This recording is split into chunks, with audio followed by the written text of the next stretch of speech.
मन को स्वीकार करने वाले परम ऐश्वर्यशाली प्रभु हम पर प्रसन्न हो। अग्नि प्रभु का मुख है। इसकी उत्पत्ति ही इसलिए हुई है कि वेद के यज्ञ यज्ञादि कर्मकांड पूर्ण रूप से संपन्न हो सके। यह अग्नि ही शरीर के भीतर जठराग्नि के रूप से और समुद्र के भीतर बड़वानल के रूप में रहकर उनमें रहने वाले अन्न जल आदि धातुओं का पाचन करता रहता है और समस्त द्रव्यों की उत्पत्ति भी उसी से हुई है। ऐसे परम ऐश्वर्यशाली भगवान हम पर प्रसन्न हो, जिनके द्वारा जीव देवयान मार्ग से ब्रह्मलोक को प्राप्त होता है, जो वेदों की साक्षात मूर्ति और भगवान के ध्यान करने योग्य धाम है, जो पुण्य लोक स्वरूप होने के कारण मुक्ति के द्वार एवं अमृतमय और काल रूप होने के कारण मृत्यु भी है। ऐसे सूर्य जिनके नेत्र हैं वे परम ऐश्वर्यशाली भगवान हम पर सदा प्रसन्न रहें। प्रभु के प्राण से ही चराचर का प्राण तथा उन्हें मानसिक शारीरिक और इंद्रिय संबंधी बल देने वाला वायु प्रकट हुआ है। वह चक्रवर्ती सम्राट है, तो इंद्रियों के अधिष्ठात्र देवता हम सब उसकी अनुचर ऐसी परम ऐश्वर्यशाली भगवान हम पर प्रसन्न हो, जिनके कानों से दिशाएं, हृदय से इंद्रिय गोलक और नाभि से वह आकाश पत्तन उत्पन्न हुआ है, जो पांचों प्राण उपान उदान समान और व्यान, दसों इंद्रिय मन, पांचों अश्व, नाग, कूर्म, कृकल, देवदत्त और धनंजय एवं शरीर का आश्रय है। वे परम ऐश्वर्यशाली भगवान हम पर प्रसन्न हो, जिनके बल से इंद्र, प्रसन्नता से समस्त देवतागण, क्रोध से शंकर, बुद्धि से ब्रह्मा, इंद्रियों से वेद और ऋषि तथा लिंग से प्रजापति उत्पन्न हुए हैं। वे परम ऐश्वर्यशाली भगवान हम पर प्रसन्न हो, जिनके वक्षस्थल से लक्ष्मी, छाया से पितृगण, स्तन से धर्म, पीठ से अधर्म, सिर से आकाश और बिहार से अप्सराएं प्रकट हुई हैं।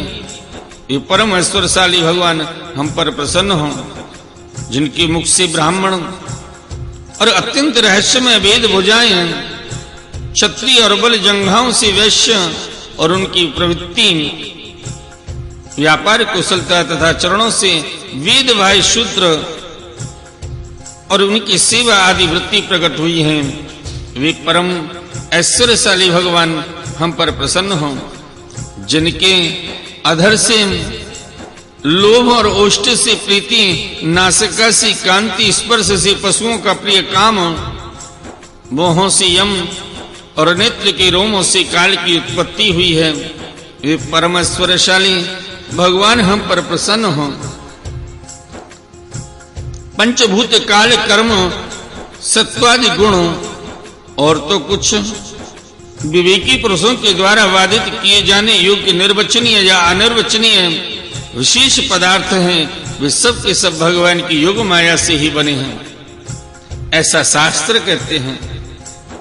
वे परम ऐश्वर्यशाली भगवान हम पर प्रसन्न हो, जो माया निर्पित गुणों के दर्शन आदि वृत्तियों के द्वारा आसक्त नहीं होते, जो वायु के समान सदा सर्वदा असंग रहते हैं, जिनमें समस्त शक्तियां शांत हो गई हैं, उन अपने परमानंद के लाभ से परिपूर्ण आत्मस्वरूप भगवान को हमारे कोटि कोटि प्रणाम हैं। हे प्रभु, हम आपके शरणागत हैं और चाहते हैं कि मंद मंद मुस्कान से युक्त आपका मुख कमल अपने इन्हीं नेत्रों से देखें। आप कृपा करके हमें उसका दर्शन कराइए। प्रभु, आप समय समय पर स्वयं ही अपनी इच्छा से अनेक रूप धारण करते हैं और जो काम हमारे लिए अत्यंत कठिन होता है उसे आप सहज में ही कर देते हैं। आप सर्वशक्तिमान हैं, आपके लिए इसमें कौन सी कठिनाई है? विषयों के लोभ में पड़कर जो देहाभिमानी दुख भोग रहे हैं, उन्हें कर्म करने में परिश्रम और क्लेश तो बहुत अधिक होता है, परंतु फल बहुत कम मिलता है। अधिकांश में तो उनकी विफलता ही हाथ लगती है, परंतु जो कर्म आपको समर्पित किए जाते हैं उनके करने के समय ही परम सुख मिलता है, वे स्वयं फल स्वरूप होते हैं। भगवान को समर्पित किया हुआ छोटे से छोटा कर्माभास भी कभी विफल नहीं होता, क्योंकि भगवान जीव के परम हितैषी, परम प्रियतम और आत्मा है। जैसी वृक्ष की जड़ को पानी सींचना, उसकी बड़ी बड़ी शाखाओं और छोटी छोटी डालियों को भी सींचना है, वैसे ही सर्वात्मा भगवान की आराधना संपूर्ण प्राणियों की और अपनी भी आराधना है, जो तीनों काल और उससे परे भी एक रस से स्थित हैं, जिनकी लीलाओं का रहस्य तर्क वितर्क से परे है, जो स्वयं गुणों से परे रहकर भी सब गुणों के स्वामी हैं तथा इस समय सत्य गुण में स्थित हैं। ऐसे ही नारायण हम आपको कोटि कोटि प्रणाम करते हैं। भोले भक्त वत्सल भगवान की जय। बोलिए श्रीमद् भागवत महापुराण की जय। आइए भक्त वृंदो, श्रीमद् भागवत महापुराण के अष्टम स्कंद में छठे अध्याय देवताओं और दैत्यों का मिलकर समुद्र मंथन के लिए उद्योग करने का प्रसंग श्रवण करें। उन्हीं प्रभु के चरणों में हम नमस्कार करते हैं। उन्हीं की बनाई हुई यह पृथ्वी उनका चरण है। इसी पृथ्वी पर जरायुज, अंडज, स्वेदज और उद्विज ये चार प्रकार के प्राणी रहते हैं।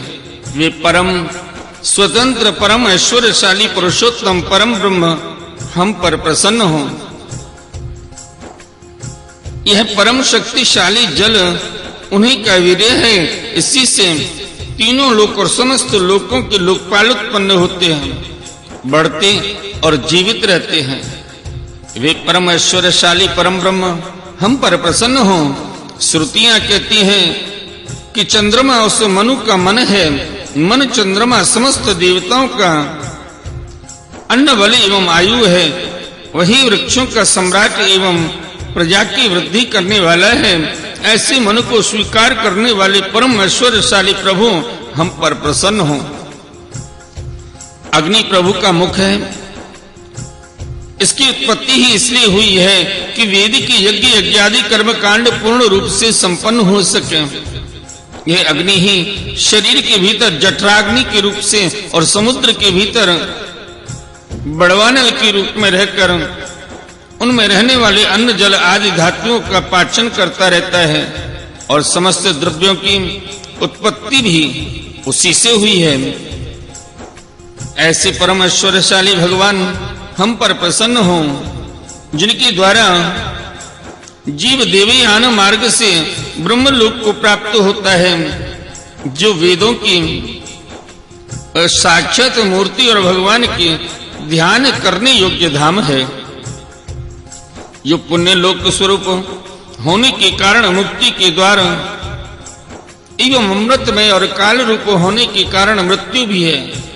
ऐसे सूर्य जिनके नेत्र हैं, वे परम ऐश्वर्यशाली भगवान हम पर सदा प्रसन्न रहें। प्रभु के प्राण से ही चराचर का प्राण तथा उन्हें मानसिक, शारीरिक और इंद्रिय संबंधी बल देने वाला वायु प्रकट हुआ है। वह चक्रवर्ती सम्राट है, तो इंद्रियों के अधिष्ठात्र देवता हम सब उसके अनुचर।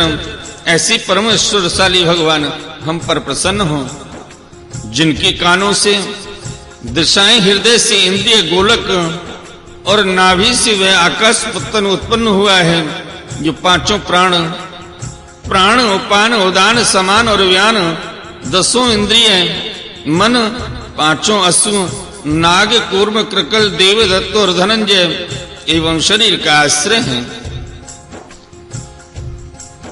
वे परम ऐश्वर्यशाली भगवान हम पर प्रसन्न हो, जिनके बल से इंद्र, प्रसन्नता से समस्त देवतागण, क्रोध से शंकर, बुद्धि से ब्रह्मा, इंद्रियों से वेद और ऋषि तथा लिंग से प्रजापति उत्पन्न हुए हैं।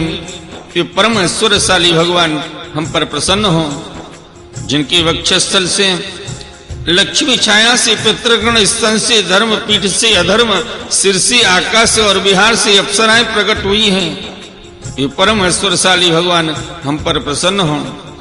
जिनके मुख से ब्राह्मण और अत्यंत रहस्यमय वेद भुजाएं, क्षत्रिय और बल जंघाओं से वैश्य और उनकी प्रवृत्ति व्यापार कुशलता तथा चरणों से वेद भाई शूद्र और उनकी सेवा आदि वृत्ति प्रकट हुई है, वे परम ऐश्वर्यशाली भगवान हम पर प्रसन्न हों।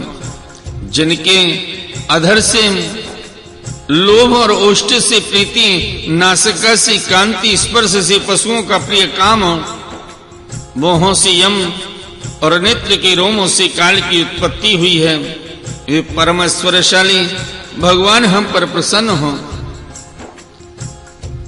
पंचभूत काल कर्म सत्य